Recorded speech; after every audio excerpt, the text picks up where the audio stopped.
I'll get him out. I was trying to record when you had the puppy on, actually, but that's fine. Oh, you Everybody likes puppies. I mean, come on. Oh, Yes. yeah, okay. We'll go viral if we have a puppy in our video. Put Gus. Yeah. Okay. Jack says bye. Bye, Jack. Oh, Yeah. so cute. Oh. My good boy. Yeah, I had an hour meeting just now, and he was basically asleep on my hand, just like he was out. Oh my goodness.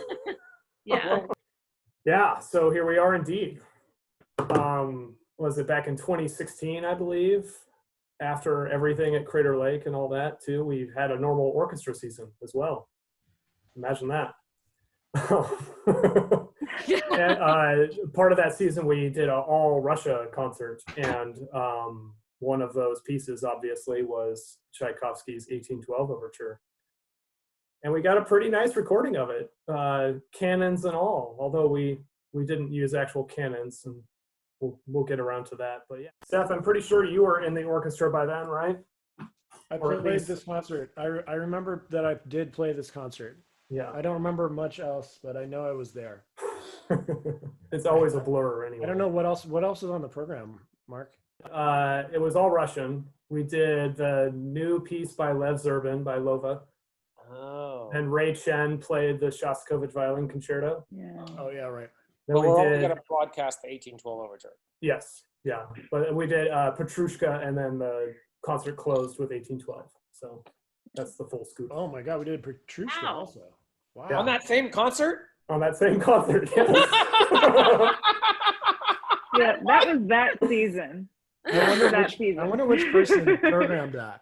Was it the guy with the crazy beard? Do you want him here? I mean, he's basically asleep. Yeah, you don't need to hold him the whole time, but Okay. you know, No, I any mean, I'll cameo say by that a puppy is going to go a long way for Okay, our I just social didn't media know if clout. I just want to make sure it was okay, because he's, he you know, is dead if I'm asleep moving- there. if I move him now, he's going to start barking. This will be our most watched video. Yeah, right, because it's got a puppy in it. Absolutely. See, look at that, Gus, you're going to be famous. Yeah, 2016, post Crater Lake, we pulled off a whole season and included the 1812 Overture with faux canons.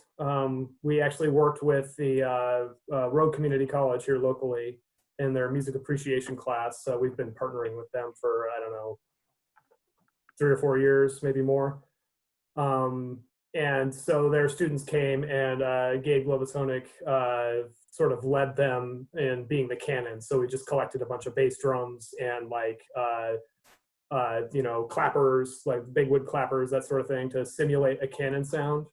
And actually, you know, it sounds pretty good on the recording, you know? Like if I didn't tell you just now that it's not actually canons, you may have guessed that it was canons. So Mark, on the recording, did any of those percussion members live up to the name of their college by going rogue? yes, actually, and you can hear some of that. Actually, it's a very nice class, but every time we always teach there every summer it's the music appreciation class. So most people don't know anything about, you know, reading music or anything like that. They're just there for fun. And there's always an age range. There are some, you know, like younger people who are kind of more college age getting their credit. Then there are always older folks who just want to take the music class for fun. So anyway, here we are talking about 1812. We're recording everything. And, you know, this is an interesting piece. It's a piece that's played a lot. Why don't we kick it off with just saying, what goes through your mind when you see that you have to play the 1812, or you get to play the 1812 Overture? How do you all respond? Oh, I want to go first. Yes. I love playing this piece because of the beginning. Right? The beginning is so good. The cellos and the violas. And it's completely different music, more or less, than the rest of the piece. Like this kind of like hymn-like, peaceful moment to start the piece. And I've played it lots of times, but the only time I actually remember is at Brit. And the reason is because it was so dark, because it was at the end of the program, and all of the crickets and like night bugs that are out were out. And I have this very strong visceral memory of playing the first note of that piece and joining like the night sound from the night. You know, it wasn't silent because of all those night sounds, but the audience was silent. So there was this energetic silence from the audience, the sounds of the environment, and then we start playing. And it was so great. And I kind of remember the canon part at the end, but I really remember the beginning. Yeah. Well, you know, Ruth, here's a question. Two of the most famous pieces of music are the 1812 Overture and the William Tell Overture. And everybody knows the ending of both of those pieces. They all know the big loud sections of those two works. But both of them begin with cello choir. Yeah. Why do you think that is? I don't know. Who came first? Isn't that weird that what the Rossini did? So But Tchaikovsky ripped off Rossini then? Is that what we're saying? But isn't it weird that those two pieces are so famous and everybody loves them for the like the big energetic fast parts, but they both begin with, I think, incredibly beautiful cello choir writing. I think both those pieces, the beginnings of them are just pretty miraculous. Like that sound of the 1812 is one of the coolest things. Mm-hmm. Yeah. And it's not known to the broader audience that's how those pieces start. Yeah, right. Only the Russians know that because they take Russian hymn, and it's pretty neat to hear the Russian choruses singing it. It's, you know, it's just as good, I think, as the cello choir, but maybe not quite as good. I don't know. Of course, there are other cello choir pieces out there. Although we should include the violas. I shouldn't totally discount the violas. They do. You don't have to. You don't have to. The reason that the cello is a good instrument is it is very closely mimics the human voice, right? So I imagine it would sound amazing with a choir. Second choice for an orchestral setting would obviously be cello choir. There are, you know, lots of examples of that, I think. You know, people like La Mer, of course, also has that section where the cellos are all divided. And in many orchestras, you don't have enough cellos to even double the part. You're just playing, each person has their own part to play. It's quite a sound.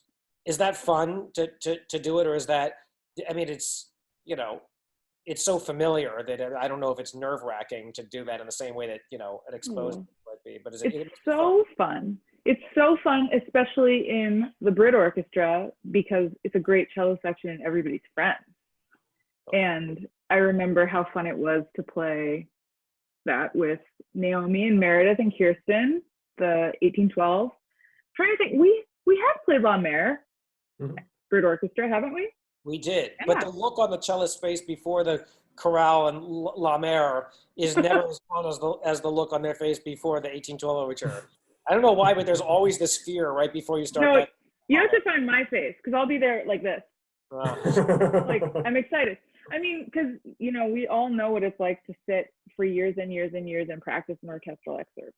And to finally get to play it is a completely different experience, and so rewarding and so strange and so fresh compared to practicing excerpts. So yeah, I always think it's great. I think it's really exciting. I can't understand why other people would have a fear response though, because all of a sudden, like, you're out of control with everything you've worked so hard to control in that excerpt. That's true. You have to breathe as one. Mm-hmm. Well, and speaking of breathing, Seth, you're at the how would you describe? I was about to say the bowels breathing. of the ship. Yes. Oh, the bowels of the ship. Oh, this is a ship metaphor. Is that right? Is that a good way to describe the tuba's role in the orchestra? How would you describe your role as a tubist? Like, what is it that what's your metaphorical role? Does it need to be in the metaphor of the ship? No, it could be something totally different. Could be the keel of the ship. What about does the ship have a keel? Because I think that'd be good. It's sort of like it's down there, but you don't know it's there, but it's there. And sometimes it hits a rock. You know what I mean? Yeah, right. And you're like, what was that? And it was the tuba. No. In this particular performance, the planets aligned, and we had a pretty good run of it. One of the challenges with this is a piece, of course, that is often done outdoors, and Brit is no exception. Well, sometimes it is, but in this particular performance, which was done on a beautiful, dark, cricket-filled evening, as Ruth pointed out, was outdoors, and part of that is you take into account temperature and stuff like that, which also affects how we play. So you know, brass instruments were of course invented to play outside, but we're kind of spoiled because we live indoors most of the year, and when we get outside into the great outdoors, it's like, oh, it's hot, it's humid, there are bugs flying into my bell of my tuba, you know, so it does change things to be outside. And when you're playing really loud, stuff does tend to kind of get exciting. But that's one of the great things about this piece is it's so exciting. There's so much energy. As Ruth was saying, it starts with this incredible quiet, like, you know, hymn melody, and it ends with this like the loudest thing that you play all year as a brass player. You know, I've played this several times where it literally felt like an electric current was going through my body at the end. And as I recall, this performance was one of those performances where it's just like, you feel like maybe your hair's standing up because it's like, there's a lot of wattage going through the band at those moments. Mm-hmm. So that's one of the reasons why it's so fun to play. Is the beginning to end is a really incredible, energetic, like, I don't know, just sort of point A to point B experience that you really feel like you got something done when you play it. Well, and not every piece allows for the brass section to really rip off all the, you know, the special like layers of refinement that we're trained to always have on when we're playing in most orchestral settings. I mean, except for a few pieces that they specifically call for it, there are not a lot of examples of 19th century repertoire where you can absolutely just blast and go crazy. Like, you know, when you're playing Brahms, generally the trombones and tuba don't get to blast in the Second Symphony. They're not, you know, you're not waiting for that moment. I mean, maybe a little bit of Berlioz here and there, but even so, there's a refinement that you just don't have to worry about at the end of 1812. Even if it's stylistically appropriate, that's not the point at that moment, right? Well, this piece does have incredible moments of refinement and soft touch and beautiful lyrical playing for which is mimicking like the cellos and the woodwinds and the strings and everything in the brass playing. Like one of our first entrances, which is a super big entrance. You know, that's tuba and bass trombone together, and that's an incredibly melodic moment, but it's also like big sound playing. So the combination of beautiful melodic and sonic expansiveness is something that in Tchaikovsky is like really, really challenging and satisfying for us to interact with.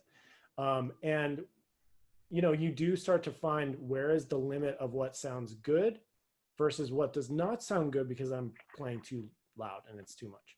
And you do hit that limit as a brass player. It's like, there is a limit and we have to find it. And this is one of those pieces that finds that limit. And it can be really cool when everybody's got it. And like I said, I think this was one of those performances. Good. Well, Andrea, we've also done it a couple of times. We've done it in Louisville, and many times. Yeah, every time we're going to play this piece, I know that part on the top of the second page for clarinet is going to be fast, and that I'm going to have to like really have my game together to play it well at that tempo. And it's so terrible because it's something that is doubled in the strings, but I'm playing it and I'm the only clarinet playing it and I want it to be good. So I think about that when we play it, but honestly, it's always so fun for me to play it because it's the summer usually, it's the 4th of July, it's the end of the concert, people are having a good time. And so I always kind of view it that way, even with it being on, you know, the entirety of it on a concert where we normally play cuts.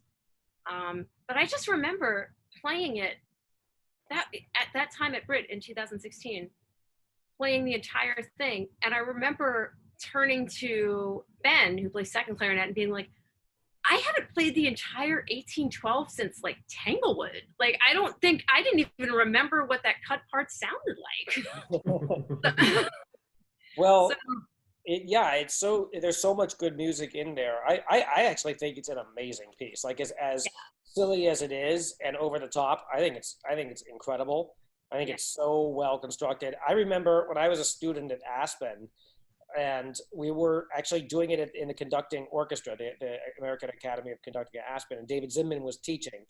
And somebody was up there, one of the students was up there conducting, who clearly not really spent a lot of time with it musically, just was getting through it like it was a pops kind of piece, or, you know, a 4th of July concert style. And Zinman got so mad. And he kept stopping. And he's like, "You're not taking this seriously. This is great music. You don't think this is great music, do you? This is great music." And it really sunk in. Like I kept, because I thought, yeah, stupid 1812 overture. I realized like he was really insistent. This is really great music. And then I thought, yeah, there's a lot in there. I think part of the problem is that people don't understand that you know, they don't understand the tradition that this comes from. You know, it's also, I think they think it's like some kind of American piece. It's not. It's not about it's not the 1810 overture. It's the other War of 1812. Yeah, right. Yeah. Thank you for letting me bring Gus. Yes, thank you for including Gus. Good boy, Gus. God, what a good dog. Does a good boy. dog. Mine would just be fussing in my lap here. He should get a treat. He should definitely get a treat. All right. Well, thank you. Well, good to see you all. Yeah, and thanks for doing this. And yeah, take care of yourselves. We'll be in touch. Thank you so much. Thanks, everybody. Good to see you Take guys. care. Bye bye, everybody. Bye. Bye.